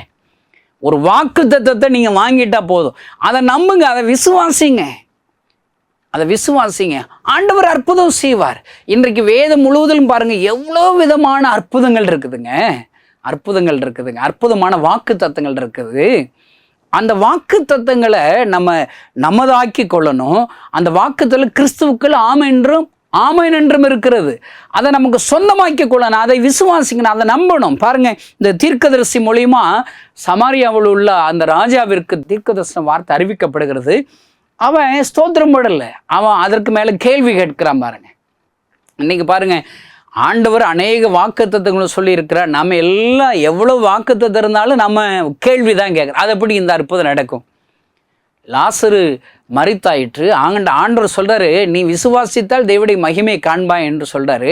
அவங்க சொல்ற பதிலாம் பாருங்க, நாருமே 4 நாள் ஆயிற்று, அது எப்படி முடியும்? புல் ஸ்டாப் ஏற்கனவே வச்சுட்டீங்க. நான் சொல்றேன், உன்னுடைய வாழ்க்கையில் எத்தனை விதமான புல் ஸ்டாப் வச்சிருந்தாலும் என் ஆண்டவர் ஒரு அற்புத தொடக்கத்தை செய்ய முடியும் ஐயா, செய்ய முடியும். அதுக்கு உன்னிடத்தில் எதிர்பார்க்கிறது என்ன? நீ விசுவாசிக்க தொடங்கினா போதும். இங்க பாருங்க, ஆண்டவர் சொன்ன உடனே ஆகாப் கேட்கிறான், யாரை கொண்டு என்று ஆகாப் கேட்கிறான். ஆண்டவர் அதற்கு பதில் சொல்றாரு, மாகாணங்களின் அதிபதிகளின் சேவகரை கொண்டு என்று கர்த்தர் சொல்லுகிறார். அப்படி என்றால் என்ன? இந்த சமாரியாவில் இருக்கிற சேவகர்கள், யுத்த வீரர்கள் ஒவ்வொருவரையும் கொண்டு நான் அற்புதம் செய்ய போகிறேன் என்று கர்த்தர் சொல்லுகிறார். பாருங்க, அந்த பதிலை பெற்ற உடனே சும்மா மறுபடியும் ஒரு கேள்வி கேட்கிறான். என்ன கேள்வி? யுத்தத்தை யார் தொடங்க வேண்டும் என்று ஒரு கேள்வி கேட்கிறான். அப்பொழுது அந்த ஊழியக்காரும் தீர்க்கதரிசி மூலியமாக சொல்லுகிற ஆண்டவர் சொல்லுகிற பதில் என்ன தெரியுமா? யுத்தத்தை நீ தொடங்க வேண்டும், நீ தொடங்க வேண்டும், நீ தான்ப்பா தொடங்கணும். அருமையான சகோதரனே சகோதரி, நீ தொடங்கினால் என் ஆண்டவர் உன் வீட்டிற்கு அற்புதம், நீ இருக்கிற இந்த மாநிலத்திற்கு அற்புதம், பட்டணத்திற்கு கிராமத்திற்கு அற்புதம், உன்னுடைய திருச்சபைக்கு அற்புதம். நீ தொடங்குவதாக இருக்க வேண்டும் ஐயா. இந்த செய்தி கேட்கிற சகோதரனே சகோதரி, உங்க வீட்டில் குடும்ப ஜெபம் ஆரம்பிக்கணும் அப்படின்னு சொல்லி ஆண்டவர் விரும்புகிறார். நீங்கள் உங்கள்கிட்ட சொன்னால் நீங்கள் என்ன செய்வீங்க? நான் விரும்புகிறேங்க, என் ஒய்ஃப் சரியில்லைங்க, ஒய்ஃப்கிட்ட கேட்டால் என் கணவர் சரியில்லைங்க, என் பிள்ளைகள் சரியில்லை, நான் கூப்பிட்டா வரமாட்டாங்க, இப்படி சாக்கு போக்கு சொல்லி எப்போ குடும்ப ஜெபம் ஆரம்பிக்கிறது? நான் சொல்கிறேன், உங்கள் மனசில் இந்த செய்தியை கேட்கிற நீ முதல்ல தொடங்கு. நீங்கள் இன்றைக்கி செய்தி முடித்த உடனே ஒரு போர்டு எழுதுங்க, குடும்ப ஜெப நேரம் 9 மணிலேருந்து 9:15 வரை, 1/4 மணி நேரம் போதுங்க. ஒரு ஆரம்ப ஜெபம், ஒரு பாட்டு, ஒரு அதிகாரத்தை வாசிங்க. இல்லை எங்கள் மேகசின் நீங்கள் உங்களுக்கு வருதுன்னா அதில் ஒரு நாளைக்கு ஒரு அழகான ஒரு டிவோஷன் புக் இருக்கும், சின்ன கதை இருக்கும், கீழே 3 ஜெபக்குறிப்பு இருக்கும், ரொம்ப நல்லா இருக்கும். நீங்கள் இன்றைக்கி தொடர்பு கொள்ளுங்கள், உங்களுக்கு மேகசின் அனுப்பி வைக்கலாம். அவ்வளோதான். ஒரு கீழே ஒரு 3 ஜெபக்குறிப்பு அதில் எங்கள் மேகசினில் இருக்குது. ஒன்று உலக நாட்டுக்காருக்கு ஒன்று இருக்குது, இந்திய தேசத்திற்கு ஒரு ஜெபக்குறிப்பு இருக்குது, கிராமத்துக்கு ஒன்று இருக்குது. உங்கள் குடும்பத்துக்கு ஏதாவது ஒரு ஜெபக்குறிப்புனா ஜெபம் பண்ண வேண்டியதான். முதல்ல நீங்கள் யாரையும் கூப்பிட வேண்டாம். நடு வீட்டில் 9 மணி, 9லேருந்து 9:15 வரைக்கும் நீங்கள் ஒரு போர்டு எழுதி வச்சிட்டிங்களா, 9 மணி ஆனோன்னு நடு வீட்டில் பாய வரீங்க. உங்கள் கணவர் டிவி பார்த்துட்டு இருக்காரு, பார்க்கட்டும். நீங்கள் உங்கள் பிள்ளைகள்லாம் செல்ஃபோனை நோண்டிகிட்டு இருப்போம், அவங்களையும் விட்டுருங்க. நீங்கள் நடு வீட்டில் பாயை விரித்து நீங்கள் வாண்டு ஒரு சத்தமாக ஒரு பாட்டை உங்கள் குரலில் பாடுங்க, கை தட்டி நல்லா பாடுங்க. அவ்வளோதான். நீங்கள் குடும்ப ஜெபத்தை நீ தொடங்கிற வேண்டியதான். உங்கள் குடும்பத்தில் இருக்கிற ஒவ்வொரு பிள்ளைகள் பார்ப்பாங்க, சரி 1/4 மணி நேரம் தானே நம்மளும் வருவான்னு சொல்லி அவங்க உட்காருவாங்க. நீங்கள் ஜெபிக்க ஆரம்பிச்சோன்னே ஆண்டவர் அங்கே வந்துடுவார், ஆண்டவருடைய பிரசனம் வந்துடும். வரமாட்டேன்னு சொன்ன உங்கள் பிள்ளைகள் வந்துடுவாங்க. வர தேவ பிரசனத்தில் உங்கள் பிள்ளைகளுடைய கடினங்கள் நீங்கிருங்க. கொஞ்ச நாள் கழிச்சு, கொஞ்ச நாளில் உங்கள் கணவர் வந்துடுவார். நீ தொடங்கினா உன் குடும்பத்தில் இருக்கிற எல்லாரும் அங்கே வந்துடுவாங்க. அதான் ஆண்டவர் சொல்றாரு, இந்த யுத்தத்தை யார் தொடங்கணும்? நம்ம தேசத்தில் நம்ம சுற்றியில் இருக்கிற பாருங்க, தொடக்க ஒருத்தர் தேவைங்க. யாராவது ஒருத்தர் செய்து காமிச்சிட்டாங்கன்னா உடனே அவங்க கூட ஜாயின் பண்ணிக்கிடுவோம். பைபிளில் பாருங்களேன், 1 சாமுவேல் 17 அதிகாரத்தில் எல்லாம் 7 பள்ளத்தாக்கில் யுத்தத்திற்கு அணிவகுத்து நிற்கிறாங்க. ஆனால் தொடங்குறது ஒருத்தன் வேணும்னு சொல்லி அங்கே ஒருத்தன் சவால் விடுறான். யாராவது ஒருத்தன் நீ வாடான்னு சொல்லி ஒருத்தன் சவால் விடுறான். கோலியாத்து ஒருத்தனும் தொடங்குறதுக்கு ரெடியாகவே இல்லை. 40 நாள் ஆண்டவருடைய நாமம் தூசிக்கப்படுதுங்க. இன்னைக்கு நம்முடைய தேசத்தினுடைய நிலைமை இதுதாங்க. கிராமங்கள் பாழாய் போகிறது. பிள்ளைகள் அப்பம் கேட்கிறார்கள், கொடுப்பார் இல்லை. வசனத்தை கேட்கறதுக்கு கிராமங்களில் வாஞ்சியாக இருக்கிறாங்க. நாங்கள் ஊழியத்துக்கு போனோம்னா அவங்க ஒரு கேள்வி கேட்பாங்க, அடுத்த வாரம் நீங்கள் எப்போனே வருவாங்கன்னு சொல்லி கேட்பாங்க. அந்த கேள்விக்கு எங்களால் பதிலையும் சொல்ல முடியாது. ஏன்னா அடுத்த வாரம் அங்கே வருவோம்னு ப்ராமிஸ் கொடுக்க முடியும். என்கிட்ட அந்த கிராமத்துக்கு போகிறதுக்கு கொஞ்சம் ரூபா பணம் வேணும், அந்த நாட்கள் சரியாக இருக்கணும், வாகனங்கள் இருக்கணும், எல்லாம் இருக்கணும் இல்லைங்க. அவங்க இன்னைக்கு கேள்விக்கு பதிலே சொல்ல முடியாது. பிள்ளைகள் அப்பம் கேட்கிறார்கள், கொடுப்பார் இல்லை. வாலிபர்கள் அழிந்து கொண்டிருக்கிற அவர்களுக்கு ஜெபிப்பதற்கு ஆள் இல்லை. இன்றைக்கு நீங்கள் ஒவ்வொருவரும் ஒரு சின்ன ஒரு தொடக்கத்தை ஆண்டவர் உங்களிடத்தில் விரும்புகிறார் ஐயா. அங்கு தாவீது வருகிறான், நான் தொடங்குறேன், நான் யுத்தம் பண்ண தொடங்குறேன் என்று தொடங்குகிறான். ஒரே ஒருத்தன் தொடங்குறாங்க. ஆண்டவர் அந்த இஸ்ரவேல் ஜனங்கள் எல்லாருக்கும் ஜெயத்தை தருகிறார் ஐயா. ஒரே ஒரு சிறு பையன் தன்னிடத்தில் இருக்கிற 5 அப்போ 2 மீனை கொடுக்க தொடங்குறாங்க. ஆயிரக்கணக்கான ஜனங்கள் அங்கு ஆசீர்வதிக்கப்படுகிறார்கள் ஐயா. அருமையான சகோதர சகோதரியே, இன்னைக்கு உன் மனசுல ஒரு சின்ன ஒரு தொடங்கணும், ஒரு மனசுல ஒரு பொருதனை வைங்களேங்க. உங்களால முடியாததை நீங்க செய்ய தொடங்க வேண்டாங்க. எது முடியுமோ அதை செய்ய தொடங்குங்க. பக்கத்தில் இருக்கிற எதிர் வீட்டில் இருக்காரங்களை விசாரிக்க முடியுமா? இதெல்லாம் பெரிய வேலையாங்க, வெட்டி முறிக்கிற வேலையா? போக வேண்டியதானாங்க. உங்களுக்குன்னா என்ன வந்துடுது? உங்களுக்கு உயிர் கொடுத்துருக்கிறாள், ஜீவனை கொடுத்துருக்க, ரட்சிப்பு கொடுத்துருக்கல, அபிஷேகம் கொடுத்துருக்கல, போங்க சும்மா விசாரிங்க, விசாரிக்க தொடங்குங்க ஐயா. இன்னும் என் பைபிளில் பார்த்தீங்கன்னா, வியாதியஸ்தர் மேல் கைகளை வைப்பார்கள், அப்பொழுது அவர்கள் சுகமடைவார்கள். நீங்கள் இந்த செய்தி கேட்கிற என்னைக்காவது நீங்கள் உங்கள் கையை வியாதி மேலே வச்சுருக்கீங்களாங்க? நீங்கள் இன்னைக்கு வியாதியஸ்தர் மேலே ஜெபம் பண்ண தொடங்க போகிறேன், நீங்கள் ஜெபம் பண்ணுங்க, உங்கள் வேலையை நீங்கள் செய்யுங்க. ஆண்டவர் வேலையை அவர் செய்வாருங்க, அவர் செய்வாருங்க. பைபிள் எல்லாம் பாருங்க, ஒரே ஒரு மனிதனுடைய தொடக்கம் அங்கு பெரிய ஒரு எழுப்புதலை கொடுத்திருக்கிறது ஐயா, எழுப்புதலை கொடுத்திருக்கிறது ஐயா. இன்னும் நம்முடைய மிஷனரி வரலாறுகளை யோசித்து பாருங்க. எல்லா விதத்திலையும் உங்களுடைய திருச்சபைகளுடைய தொடக்கத்தை யோசித்து பாருங்க. அற்பமான ஒரு சின்ன ஒரு ஆரம்பம் அநேகருக்கு ஆசீர்வாதமாக மாற்றி இருக்கிறது ஐயா. இன்றைக்கு தேவையோடு கூட ஆண்டவர் இருக்கிறார். அவருக்கு என்ன தேவை? அவரால் படைக்கப்பட்ட அவருடைய ஜனங்கள் விடுதலையாக்க வேண்டும் என்ற தேவை. அதற்கு ஆண்டவர் விரும்புகிறது என்ன தெரியுமா? ஒரே ஒருவருடைய தொடக்கம் தேவை ஐயா, தொடக்கம் தேவையா. இந்த செய்தியை கேட்கிற நீங்கள் யாராக இருந்தாலும் சரி, உனக்கு பயம் இருக்கிறதா, பிரச்சனைகள் இருக்கிறதா, நெருக்கங்கள் இருக்கிறதா, அவமானங்கள் இருக்கிறதா, நீங்கள் ஆண்டவரிடத்தில் ஜெபிக்க தொடங்குங்கள், ஆண்டவருடைய வார்த்தைகளுக்கு கீழ்ப்படிய தொடங்குங்கள், அவரை விசுவாசிக்க தொடங்குங்கள். என்ன கேட்டாங்க, விசுவாசமே எப்போ வரும்? முதல்ல பைபிள் வாசிக்க தொடங்குங்க. பைபிள் வாசிக்க தொடங்கினவன் அவன் ஜெபிக்க தொடங்கிடுவான். ஜெபிக்க தொடங்கினவன் ஊழியம் செய்ய தொடங்கிடுவான். ஊழியம் செய்ய தொடங்கிட்டா ஆண்டவரும் உங்களை பயன்படுத்த ஆரம்பிச்சிடும். உங்கள் மூலியமா அற்புத அடையாளங்களை செய்ய தொடங்கிடுவாருங்க, செய்ய தொடங்கி. சின்ன தொடக்கத்தில் அநேக ஆசீர்வாதங்கள் இருக்கிறது ஐயா. அருமையான தேவனுடைய பிள்ளைகளை, இன்றைக்கு இந்த செய்தியை கேட்கிற நீங்கள் எதெல்லாம் நீங்கள் தொடங்கணும், ஒரு லிஸ்ட் எடுங்கங்க. எதெல்லாம் நீங்கள் செய்ய தொடங்கணும் பாருங்க. அங்கே எருசலேம் அலங்கம் இடிக்கப்பட்டதுன்னு செய்தியே நூற்றுக்கணக்கான மைல்களுக்கு அப்பால் இருக்கிற நெகேமியை கேட்குறான். அவன் என்ன செய்கிறாங்கிறீங்க? என்ன செய்கிறான்? அந்த செய்தியை கேட்ட உடனே அவன் உபவாசித்து ஜெபிக்க ஆரம்பிக்கிறான், ஜெபிக்க தொடங்குகிறான். அந்த தொடக்கம்தான் அவனை கொண்டே அற்புதங்களை என் ஆண்டவர் செய்ய வைக்கிறார். அவனை கொண்டே இடிக்கப்பட்ட அலங்கத்தை கட்ட வைக்கிறார். அருமையான தேவனுடைய பிள்ளைகளே, நீ முதல்ல இன்னைக்கு இப்படி வச்சுக்கோங்களேன், நீ எந்த செய்தியை கேட்டாலும் அந்த செய்திக்காக முதல்ல ஜெபிக்க தொடங்கணுங்க. அவ்வளோதான். உன்னுடைய அந்த சின்ன தொடக்கம் அநேகருக்கு ஆசீர்வாதமாக என் ஆண்டவர் மாற்றி விடுவார் ஐயா. பைபிள் எல்லாம் வாசித்து பாருங்க. ஆண்டவர் ஒரே ஒரு மனுஷனை தொடங்க வைக்கிறார். யோசுவாட்ட சொல்றாரு, மோசே இறந்தாச்சு, ஆண்டவர்கிட்ட போயாச்சு. இப்போ யோசுவா பயத்தோடு இருக்கிற ஆண்டவர் சொல்றாரு, நீ பலங்கொண்டு திடமானதாயிரு, நான் உன்னை விட்டு விலகுவதும் இல்லை, உன்னை கைவிடுவதும் இல்லை. அவன் தொடங்கிறதுக்கு முன்னாடி யோசுவா 1 நீங்கள் வாசித்து பாருங்க. அவனுடைய அந்த தொடக்கத்தில் ஆண்டவர் சொல்றாரு, அவனுக்கு ஆறுதல் படுத்துறாரு. எப்பா, நீ பைபிள் வாசி, அதன்படி நடக்க கவனமாயிரு, பலங்கொண்டு திடமானதாயிரு, நான் உன்னை விட்டு விலக மாட்டேன், உன்னை கைவிட மாட்டேன்னு சொல்லிட்டு அவனை தொடங்குறதுக்கு முன்னாடி அவனை ஆறுதல் படுத்துகிற அருமையான தேவனுடைய பிள்ளைகளே, நீ இயேசுவோடு கூட நீ தொடங்கினாள், என் ஆண்டவர் உனக்கு ஒரு அற்புதம் செய்வார் ஐயா. உங்க மத்தியில் பேசுகிற பேர் கணேசன் தான். இன்றைக்கு என்னுடைய ஊழியத்தில் 740 மிஷனரிகள் இருக்கிறார்கள். ஒருவேளை 7000 மிஷனரிகளை ஆண்டவர் எனக்கு தரும்படி நான் ஜெபித்து கொண்டிருக்கிறேன். 1,00,000 கிராமங்களை ஆண்டவருக்கு சொந்தமாக மாற்ற வேண்டும் என்று ஜெபித்து கொண்டே இருக்கிறேன். ஒருவேளை இத்தனை பெரிய ஊழியத்தில் இன்றைக்கு ஆண்டவர் பயன்படுத்துவதற்கு ஆரம்பம் சின்ன தொடக்கம் தாங்க. நான் என் கிராமத்தில் வர்றவங்களை பெரிய ஒரு அருவாளை தூக்கிட்டு யார் வந்தாலும் அவங்கள விரட்டி விட்டுருவேன், அவ்வளோதான். ஏசுனாரை பற்றி சொல்கிறவங்க யாருமே பிடிக்காது. இவங்க வெளிநாட்டு கடவுளை சொல்ல வந்துட்டாங்கன்னு சொல்லி அவங்கள கோபத்தோடு ஊரை விட்டு அனுப்பி விடுறது, பயமுறுத்துறது.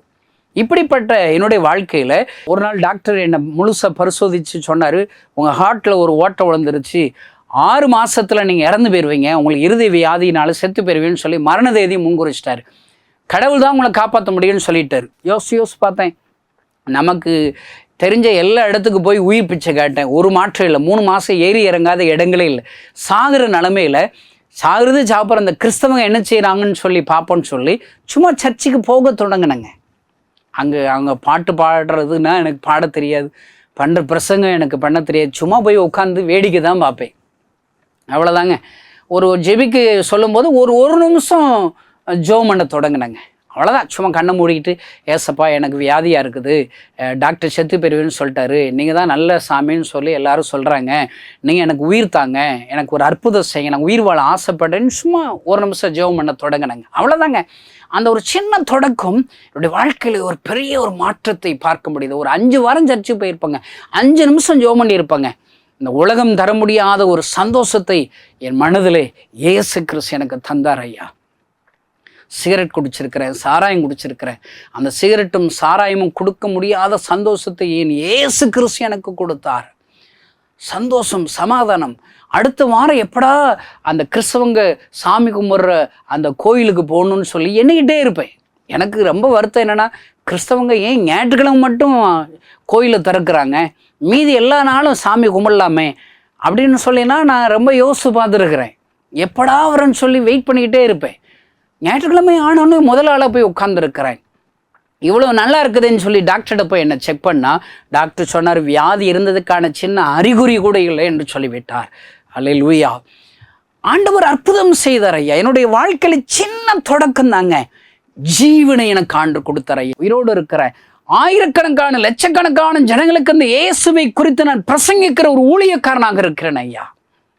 என்னுடைய அற்பமான இந்த தொடக்கத்தும் ஆயிரங்கள் லட்சங்களுக்கு ஆசீர்வாதமாக மாற்றி இருக்கிறார். அருமையான சகோதர சகோதரி, இந்த செய்தி கேட்கிற நீங்கள் யாராக இருந்தாலும் சரி, இன்றைக்கு தொடங்க, நாளைக்கு இல்லை. நாளைக்கிலிருந்து நான் ஜெபம் பண்ண போகிறேன், பைபிள் வாசிக்க போகிறேன். நீ என்றைக்கு உருப்படவே மாட்டேங்க. நீங்கள் எல்லாம் நாளைக்குன்னு சொல்கிற யாருமே உருப்பட மாட்டாங்க. நான் சொல்கிறேன் இன்றைக்கு, இப்போ காசா படமாங்க. இன்னைக்கு முழங்கால் போட்டு ஒரு 5 நிமிஷம் ஜெபம் பண்ண தொடங்குங்களேன். ஜெபிக்கணும்னு சொல்கிறவங்களுக்கெல்லாம் 1 மணி நேரம் ஜெபிக்கணும்னு ஆண்டவர் சொல்கிறாருங்க. எல்லாரும் சொல்கிறது, ஐயோ 1 மணி நேரமான்பாங்க. சரி, 1 மணி நேரம் ஜெபிக்க வேண்டாம், சரி 3/4 மணி நேரம் ஜெபம் பண்ணுங்க. 3/4 மணி நேரம் ஜெபிக்க வேண்டாம், ஒரு 1/2 மணி நேரம் ஜெபிங்க. 1/2 மணி நேரம் ஜெபிக்க முடியாதா, 1/4 மணி நேரம் ஜெபம் பண்ணுங்க, இல்லை 10 நிமிஷம் ஜெபம் பண்ணுங்க, இல்லை 5 நிமிஷம் ஜெபம் பண்ணுங்க, இல்லை 2 நிமிஷம் ஜெபம் பண்ண தொடங்குங்க. 2 நிமிஷம் முடியாதா, நீங்கள் பெரிய பிஸ்னஸ் மேன் நினைக்கிறேன், பெரிய பெரிய வேலை பார்க்குறீங்க, ஜெபிக்கிறது நேரம் இல்லை. நான் சொல்கிறேங்க, 1 நிமிஷம் நீங்கள் ஜெபிக்க தொடங்குங்க. காலைல எந்திரிக்கிறீங்களாங்க, இன்றைக்கி ஒரு பொருத்தனை பண்ணுங்கங்க. எந்திரிச்சு என் படுக்கையிலே முழங்காலில் நேர் முழங்கால் போட்டு கண்ணை மூடி ஏசாமிட்டு 1 நிமிஷம் ஜெபம் பண்ணுவேன்னு ஜெபிக்க தொடங்குங்க. கொஞ்ச நாளில் என்னச்சு, 1 நிமிஷம் அந்த சிறிய அற்பமான தொடக்கம், 2 நிமிஷமாக ஒரு ஜெபங்கிறது ஒன்வே கிடையாது. நீங்கள் 1 நிமிஷம் ஆண்டவர்கிட்ட பேசுனீங்கன்னா ஆண்டவர் கொஞ்ச நாளில் ஆண்டவர் உங்கள் கூட பேசுவார். அடுத்து உங்கள் மனசில் அதுக்கு ஜெபிக்கணும், இதுக்கு ஜெபிக்கணும், அந்த நேரம் கூடும் பாருங்க. 2 நிமிஷம், 4 நிமிஷமாகும், 10 நிமிஷமாக, 20 நிமிஷமாக, 1/2 மணி நேரம், 1 மணி நேரம், 2 மணி நேரம், 3 மணி நேரம், மணிக்கணக்காக நீங்கள் ஜெப வீரனாக மாறிடுவீங்க. ஒரு சிறிய ஒரு அற்பமான ஜெபம் என்ற தொடக்கம் உங்களை ஜெப வீரராக மாற்றிவிடும் ஐயா. நீங்கள் ஆண்டவருடைய குரலை கேட்க ஆரம்பிப்பீர்கள். ஆண்டவருடைய தீர்க்கதரிசியாக மாற்றுவார். இந்த உலகத்திற்கு உப்பாக ஒளியாக மாற்றி விடுவார் ஐயா. அருமையான தேவனுடைய பிள்ளைகளை, என்னுடைய சின்ன ஒரு தொடக்கம், என் ஆண்டவர் எனக்கு இருதய வியாதியை சுகப்படுத்தினார் ஐயா. கொஞ்ச நாள் நல்லா இருந்தேன். கொஞ்ச நாள் கழிச்சு என் மனசில் ஒரு சந்தேகம் வந்துச்சு. எல்லா இடத்துக்கும் போனோம், 10ஓட 11 ஏசாமி கோயிலுக்கு போனோம், எந்த சாமி நம்மளை குணமாகுச்சுன்னு தெரியலையே. ஏசுனாருன்னா நேரடியாக வந்தார், ஏன் நம்ம அவர் தான் குணமாக்கணும்னு சொல்லணும் அப்படின்னு சொல்லி அவரை மறுதளித்து விட்டேன். ஆனாலும் கூட நான் ஒரு நாள் பாலடைந்த கட்டடத்தில் தூங்கி கொண்டு இருந்தபோது, தூங்கி எந்திரிச்சு வீட்டுக்கு போகணுன்னு சொல்லி ஆயத்தமாக இருக்கிறேன். பூட்டின அறைக்குள்ளாக ஒரு மனிதரை என்னால் பார்க்க முடிந்தது. நான் பார்த்த மனிதர் வெண்ணாடை அணிந்தவராக இருந்தார். அவர் அழுது கொண்டே இருக்கிறார். அழுகும்போது தன் பாரங்களை சொல்லி சொல்லி அழுகிறார். அவர் சொல்றாரு, நானே தேவன், என்னை தவிர வேறு தேவர்கள் இல்லை, நான் இந்த ஜனங்களுக்காக பரிதபிக்கிறேன். என்னால் படைக்கப்பட்ட என் ஜனங்கள் இவளை ஆசீர்வதிக்க விரும்புகிறேன், சந்தோஷம் தர விரும்புகிறேன், சமாதானம் தர விரும்புகிறேன், வியாதிகளை சுகமாக்கும்படி விரும்புகிறேன். ஆனால் யாருமே என்கிட்ட வரமாட்டாங்களே, என்னாலே இல்லாமல் எங்கோ போய் கொண்டு இருக்கிறார்களே. ஒரு மனிதர் அழுது கொண்டே இருக்கிறது என் கண்களினால் பார்த்தேன். அவருடைய அழுகிற சத்தம் என் காதுகளில் தெளிவாக கேட்கிறது. அவர் அழுகிறார். ஒரு மனுஷர் அழுது கொண்டே இருந்தார். நீங்கள் பார்த்துக்கிட்டே இருக்கிறீங்க, உங்களை அறியாமல் நீங்கள் அழுதுருவீங்களேங்க. நானும் அந்த அறைகளை அவரை பார்த்து அவருடைய அழுகிற குரலை கேட்டவுடன் அழுக ஆரம்பித்து விட்டேன். என் பக்கத்தில் உள்ளவங்களுக்கு என் அழுகிற சத்தம் கேட்டு அவர்கள் வந்து கதவை தட்டும்போது தான் நான் அழுது கொண்டே இருக்கிறேன்ட்டு எனக்கு தெரியும். எவ்வளோ நேரம் அழுதுன்னு தெரியும். என் தொண்டையெல்லாம் வறண்டு போயிடுச்சு பாருங்கள். அவர் பார்த்தா அவர் காணலை, மறைஞ்சிட்டார். ஆனால் நான் ரொம்ப நேரம் அழுதுருக்கிறேன். அந்த கதவை தட்டினா அம்மா கேட்குறாங்க, கணேசா உனக்கு என்ன பிரச்சனை, ரொம்ப நேரமாக அழுகிற சத்தம் கேட்குது, என்னன்னு கேட்குறேன். எனக்கு சொல்ல தெரில, பைத்தியன்றவாங்களே, யாரோ ஒருத்தர் பார்த்தேன் அவர் அழுதாரு, அதனால் நான் அழுதுகிட்டே இருந்தேன் அப்படின்னு சொல்ல முடியுமா? என் மனதில் இருக்கிற யார் அவர் என்ற ஒரு கேள்வி பாருங்க. திடீர்னு பஸ் ஸ்டாண்டுக்கு போனால் பஸ் ஸ்டாண்டில் கூட்டமாக இருக்கிற ஜனங்களை பார்த்த உடனே அதே அழுகிற சத்தம் காதல் கேட்குதுங்க. பஸ்ஸில் போகும்போது அந்த அழுகிற சத்தம் கேட்குது. பஜார் போனால் அழுகிற சத்தம், கூட்டமாக இருக்கிற ஜனங்கள் மத்தியில் போனாலே அதே அழுகிற சத்தம் காதுகளில் கேட்டது. ஐயா, யாரோ ஒருவர் அழுகிறார், யார் என்று தெரியவில்லை என்று சொல்லி கேள்வியோடு இருந்தபோது ஒரு நாள் பைபிள் படிக்கிற ஒரு சகோதரை சந்தித்தேன். அவ்விடத்தில் பைபிள்லாம் படிக்கிறீங்களே, யாரோ ஒரு மனிதர் இப்படி அழுது கொண்டே இருக்கிறவர் யார் என்று தெரியவில்லை, உங்களுக்கு தெரியுமா என்று சொல்லி விசாரித்த போது முதலாக அவர் இயேசு கிறிஸ்துவை எனக்கு பிரசங்கித்தார். நிறைய வசனங்களை எடுத்து வாசிக்க காண்பித்தார். ஆச்சரியமாக இருந்தது. நான் சொன்னேன், இது போல தாங்க நான் பார்த்த மனுஷர் அழுதார். அவர் சொன்னார், உலகத்தில் உள்ள எல்லா மனுஷருக்கு அவர் அழுகிறார்னா அவர் ஒரு மனிதர் அல்ல, அவர் தான் இயேசு கிறிஸ்து என்று எனக்கு சொல்லிக் கொடுத்தார். ஏசாமி அழுகிறாரா? அந்த ஏசாமியவா நான் பார்த்தேன். அவர் தான் என் முன்னுக்கு அழுகிறார். அவருடைய அழுகிற குரல் தான் என் காதில் கேட்குதான்னு சொல்லி எல்லா ஜனங்களுக்கு அவர் அழுகிறார் என்றால் அவர்தான் உண்மையான கடவுளாக இருக்க முடியும் என்று சொல்லி அன்றைக்கு இயேசு கிறிஸ்துவின் சொந்த ரட்சகராக ஏற்றுக்கொண்டேன். இன்னும் ஒரு விஷயம் அவர் கைகளை ஒப்பு கொடுத்தேன். அவருக்காக ஏதாயிலும் செய்ய வேண்டும் என்று நான் யோசித்தேன். என் கண்ணீரை துடைத்த என் ஆண்டவர் கண்ணீர் வடிக்கிறார். நான் எப்படிங்க சும்மா இருக்க முடியும்? இந்த செய்தி கேட்கிற கிறிஸ்தவ நண்பர்களே, உங்கள் கண்ணீரை துடைத்த ஆண்டவர் கண்ணீரோடு கூட தேவையோடு கூட இருக்கிறார். உங்களுக்கு வேலை கொடுத்தது அவர் தான், உங்களுக்கு ஜீவனை கொடுத்தது அவர் தான், உங்களுக்கு சொந்த வீட்டை கொடுத்தது அவர் தான், வாகனத்தை கொடுத்தது அவர் தான், உங்களை இவ்வளவு ஆசீர்வாதமாக வச்சிருக்கிறாரு. உங்கள் கண்ணீரை துடைச்சி சந்தோஷமாக சமாதானம் வச்சிருக்கிற ஆண்டவர் கண்ணீரோடு கூட நிற்கிறார், தேவையோடு இருக்கிறார். நீங்கள் எப்படிங்க சும்மா இருக்க முடியும்? என் பேர் கணேசன், எங்கள் அப்பா கற்பையா, அம்மா சரஸ்வதி. கணேசன் கண்ணீரை துடைச்சு ஏசப்பா கண்ணீரோடு இருக்கிறாருங்க. நான் என்னால் சும்மா இருக்க முடியலைங்க, ஏதாவது செய்ய தொடங்கினேன். அன்றிலிருந்து இன்றைக்கு வரை நான் ஊழியம் செய்கிறேன். ஐயா, என் ஆண்டவர் தேவையோடு கண்ணீரோடு இருக்கிறார். என் கண்ணீரை துடைத்து அந்த ஆண்டவருடைய கண்ணீரை துடைக்க ஒரு சின்ன ஒரு தொடக்கம் இத்தனை பெரிய ஆலமரமாக இந்த ஊழியத்தை வளர்த்திருக்கிறது. ஐயா, அருமையான தேவனுடைய பிள்ளைகளே, இன்றைக்கு நீ தொடங்க வேண்டும் என்று விரும்புகிறார். தாவீது தொடங்கினான். ஆண்டவர் கோலியாத்தை முறியடித்து ஜெயத்தை கொடுத்தார். ஒரு சிறுவை 5 அப்பம் 2 மீன் கொடுக்க தொடங்கினான். ஆயிரக்கணக்கான ஜனங்களுக்கு ஆசீர்வாதமாக என் ஆண்டவர் மாற்றினார். ஐயா, இந்த ஆகாப்பை நீ தொடங்க வேண்டும் என்று சொல்லினார். அவருடைய சின்ன தொடக்கத்தில் பெரிய ஒரு ஜெயத்தை, சமாரியா முற்றுகை போட்டு இருக்கிற அப்படிப்பட்ட நெருக்கத்திலிருந்து சமாரியை விடுதலையாக்கினார். இன்றைக்கு உன்னை விடுதலையாக்குவதற்கு உன்னுடைய சின்ன ஒரு தொடக்கம் தேவை. ஐயா, நீ தொடங்க வேண்டும் என்று விரும்புகிறார். அவரை விசுவாசிக்க தொடங்கு, அவருடைய வார்த்தைகளுக்கு கீழ்ப்படிய தொடங்கு, ஜெபிக்க தொடங்கு. ஆண்டவர் உன்னையும் ஆசீர்வதிப்பார், உன் மூலியமாக இந்த தேசத்தையும் ஆசீர்வதிப்பார். உங்களுக்காக நான் ஜெபித்து நிறைவு செய்ய விரும்புகிறேன். பரலோகத்தில் இருக்கிற எங்கள் நல்ல தகப்பனே, இந்த செய்தி கேட்ட ஒவ்வொருவரும் தொடங்க உதவி செய்வீர். நீ தொடங்க வேண்டும் என்ற வார்த்தையில் கீழ்ப்படைய உதவி செய்வீரா. நாளைக்கு அல்லாண்டவரே, இன்றைக்கே தொடங்க உதவி செய்வீராக. ஜெபிக்க தொடங்கட்டும், காணிக்கை கொடுக்க தொடங்கட்டும், கீழ்ப்படைய தொடங்கட்டும், விசுவாசிக்க தொடங்கட்டும். நீர் ஆசீர்வதியும் இயேசுவின் நாமத்தினால் பிதாவே, ஆமென். நீங்களும் எங்களோடு இணைந்து தேவனுக்காக ஏதாவது செய்ய விரும்புகிறீர்களா? கீழ்கண்ட எங்களது ஊழிய திட்டத்திற்காக ஜெபிக்க முன்வரலாமே. தமிழ்நாடு மற்றும் பிற மாநிலங்களிலும் ஆலயம் கட்ட தேவையாய் உள்ள 1000 கிராமங்களில் இடம் வாங்கி ஆலயம் கட்டப்பட ரூபாய் 5 லட்சமோ அல்லது அதில் ஒரு பகுதியோ கொடுத்து ஆலயம் கட்டி கொடுப்போர் எழும்ப ஜெபியுங்கள். சூனேமியால் எலிசாவுக்கு ஒரு அறை வீட்டை கட்டி கொடுத்தது போல புதிய மிஷனரிகள் தங்கி பயிற்சி எடுப்பதற்கு ரூபாய் 2 லட்சம் கொடுத்து ஒரு மிஷனரி வீட்டை கட்டி கொடுப்போர் எழும்ப ஜெபியுங்கள். நாம் சந்திக்கும் வாலிபர்கள் மற்றும் ஆரம்ப விசுவாசிகளை கிறிஸ்துவுக்குள் வளரச் செய்ய ரூபாய் 300 கொடுத்து முழு வேதாகமும் வாங்கி கொடுப்போர் எழும்ப ஜெபியுங்கள். நாம் பணி செய்யும் 8 மாநிலங்களிலும் உள்ள 850 மிஷனரிகளை மாதந்தோறும் ரூபாய் 10,000 கொடுத்தோ அல்லது இயன்ற காணிக்கையை கொடுத்தோ தாங்குவோர் எழும்ப ஜெபியுங்கள். தமிழ்நாடு மற்றும் பிற மாநிலங்களிலும் துரிதமாக சுவிசேஷம் அறிவிக்கவும் பின்தொடர் பணிக்காகவும் சுவிசேஷ வாகனங்கள் வாங்கி கொடுப்போர் எழும்ப ஜெபியுங்கள். தங்கள் வாலிப மற்றும் சிறு பிள்ளைகள் ரட்சிக்கப்பட, அபிஷேகிக்கப்பட மற்றும் இயேசுவுக்கு சாட்சியுள்ள பிள்ளைகளாக வளர கண்மணி பிள்ளைகள் இயேசுவுக்காக திட்டத்தில் தங்கள் பிள்ளைகளை இணைக்கிற பெற்றோர்கள் எழும்ப ஜெபியுங்கள். இந்தியா முழுவதிலும் இன்னும் துரிதமாக நம் மிஷனரி பணிகள் நடக்க மாதந்தோறும் அல்லது வருடத்திற்கு ஒரு முறையாவது ரூபாய் 1000 கொடுத்து எழுப்புதல் விரும்பும் பங்காளர் திட்டத்தில் இணைகிற அநேகர் எழும்ப ஜெபியுங்கள். மேலும் எங்களோடு தொடர்பு கொள்ள விரும்பினால் திரையில் காணும் எங்கள் முகவரியும் குறித்துக் கொள்ளுங்கள். கிராம மிஷனரி இயக்கம், தபால் பெட்டி எண் 51, விருதுநகர் 626001. இந்த நிகழ்ச்சியையோ அல்லது எங்கள் ஊழியத்தையோ நீங்கள் தாங்க விரும்பினால் எங்கள் தொலைபேசி எண்ணை குறித்துக் கொள்ளுங்கள். 7378 000 444. கர்த்தர் தாமே உங்களை ஆசீர்வதிப்பாராக.